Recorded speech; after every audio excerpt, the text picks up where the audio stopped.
Using Park Assist inside of the Chevrolet Equinox EV and other Chevrolet vehicles is a very straightforward process.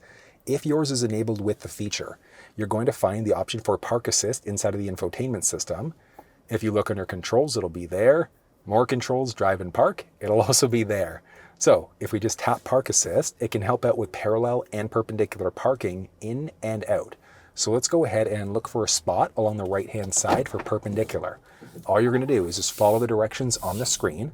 Just drive forward. You have to be going a little bit slower so it can actually pick up the spaces. And then you can switch it to the left or the right side, but it's going to default and look to whatever side you have selected initially.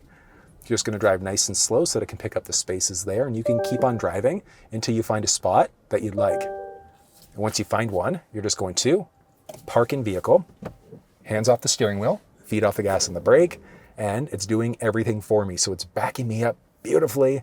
You can see there's a little countdown timer there too, so it's taking all the obstacles into account. If there's a pedestrian that jumps out, it would take that into account. If there are cars moving around you, it's going to take that into account too. But you can see there, sensing system's going, it's taking everything into account there, doing everything. You can hit the brake too, so if you notice that it's not noticing something, you can slam on the brakes at any point in time.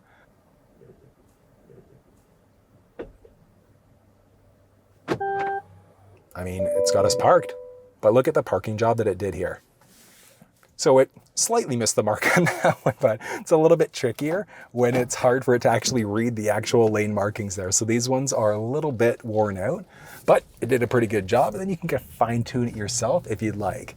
There was technically the option for the perpendicular park out where it can help you get out of a space. I think that's pretty easy to do yourself, but you can get some help there if you really wanted to.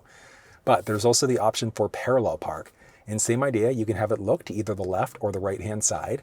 So I want it to look along the right-hand side, and same idea, you're just going to drive nice and slow forward so that the vehicle can do everything for you, looking for spaces. And again, you can keep on driving until you find a spot that you're comfortable with. And we've got one spot there, not a fan. Let's go, ideally this one.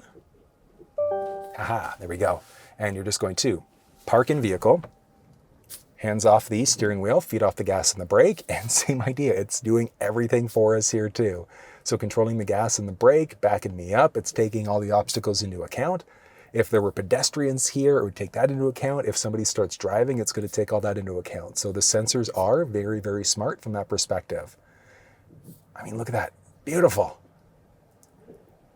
Now, it's one of those things where like, will it actually do it? And it actually does do it. But here's the thing, sometimes with parallel parking, it's so ridiculous, so ridiculous. So from here, I would probably correct this a tiny little bit, and I'll show you why. So it does the best that it can do based off of what it thinks. So I would personally, obviously correct that space so I'm actively in my lines, but matter of preference there. But the downside is that if you have used Park Assist and then you go to move it yourself, you essentially won't be able to use the parallel or perpendicular park out. So I wanted to show you the parallel park out, so I'm not going to touch anything here. Exit space, same idea, parallel perpendicular park out to the left or to the right side for either. On this one, I want to go parallel park out to the left, so I want to hit this one here, hands off the steering wheel, feet off the gas and the brake. It's going to back me up to an ideal position where it should have parked me in the first place, and then it's just going to crank the steering wheel there. Enough for me to then be able to take over the steering wheel, but that's how you use the Park Assist system inside of the Equinox EV.